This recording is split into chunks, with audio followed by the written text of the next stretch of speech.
On va refaire un gros plan avec vous, Frédéric Dabi, sur la situation à Marseille, avec un coup de Mistral à Marseille, les listes de Patrick Mennucci qui seraient devancées par celles du Front National, c'est bien ça? Oui, tout à fait. Estimation IFOP, ça, ce qui va s'afficher à l'écran. 40% pour les listes Jean-Claude Gaudin, 22% pour les listes Stéphane Ravier, 20% seulement pour les listes Parti Socialiste, Europe Écologie, Les Verts, soutenus par Patrick Mennucci. C'est la première très grosse surprise de cette soirée électorale qui confirme la poussée du Front National sur les villes du quart sud-est où le Front National est plutôt bien implanté.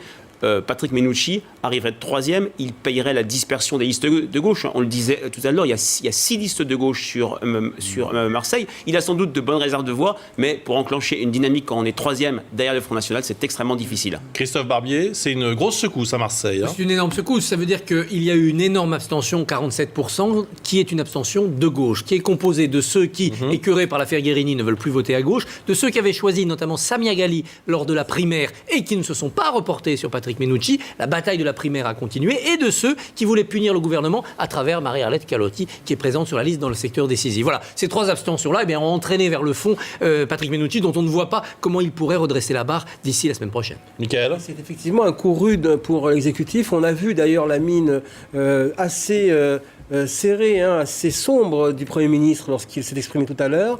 Et il a bien évidemment en tête et connaît bien sûr ce résultat, alors qu'on l'a dit tout à l'heure, pendant des semaines, du côté du gouvernement, on a expliqué que le score qui pourrait être fait à Marseille pourrait être une vitrine justement de la manière de sauver, entre guillemets, ou de limiter les dégâts d'une élection intermédiaire. On voit bien que là, bien évidemment, on est bien sûr sur un autre fait et une autre situation.